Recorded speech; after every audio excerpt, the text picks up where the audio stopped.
It's 2 a.m. You said one sentence at dinner tonight. Just one. And now your brain is replaying it on a loop, frame by frame, like it's evidence in a trial. You didn't choose this. Nobody chooses this. So why can't you stop? The answer isn't weakness. It isn't a personality flaw. It's a survival system, thousands of years old, still running inside your skull, still convinced you're in danger. Your brain has a network for this. Neuroscientists call it the default mode network. It switches on the moment you stop focusing on a task, the moment your hands are idle and your eyes go still. It's the part of you that drifts to the past, replays conversations, rehearses futures that haven't happened yet. Marcus Raichle, the neuroscientist who first mapped this network in the early 2000s, discovered something strange. The brain doesn't quiet down when you stop working, it gets louder.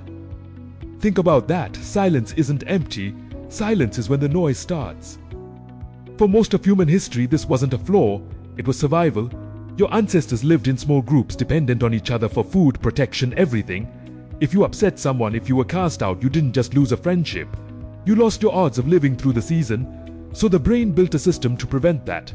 A system that replays social moments obsessively, searching for threats, scanning for mistakes, trying to make sure you never get left behind. Psychologist Robin Dunbar studies this exact wiring. His research suggests the human brain evolved specifically to track relationships, alliances, debts, slights, all of it constantly in the background. Overthinking isn't your mind malfunctioning, it's your mind doing its oldest job, checking whether you're still safe inside the group. But here's the twist, the threats have changed, the wiring hasn't. You're not standing outside a fire pit anymore, worried the tribe will leave you behind at dawn. You're lying in bed, replaying a text message you sent 40 minutes ago. The stakes are almost nothing. The alarm going off inside you is enormous. Your brain can't tell the difference.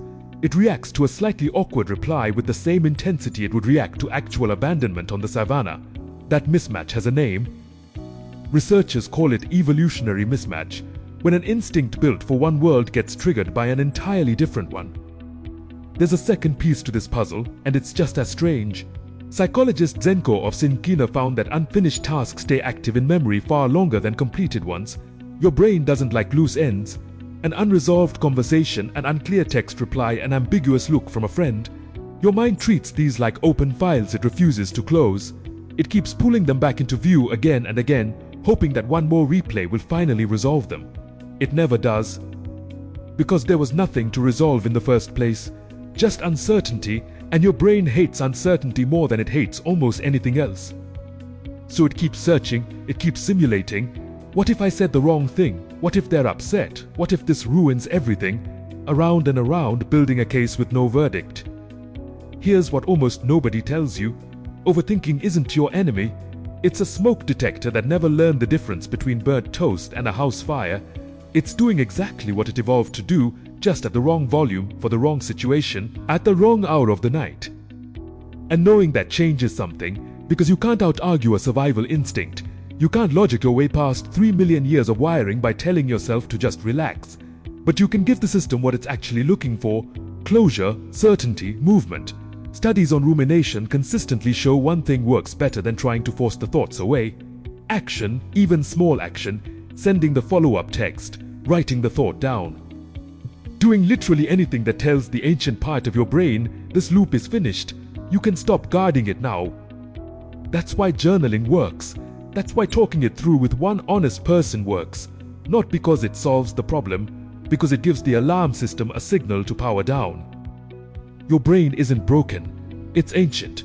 It's still standing guard at a fire that went out 10,000 years ago, still listening for footsteps in the dark that were never coming for you, not tonight, not really. So the next time it's 2 a.m.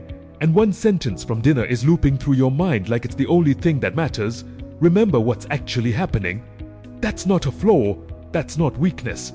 That's the oldest part of you still trying to keep you safe, still waiting for a world that hasn't existed in 10,000 years.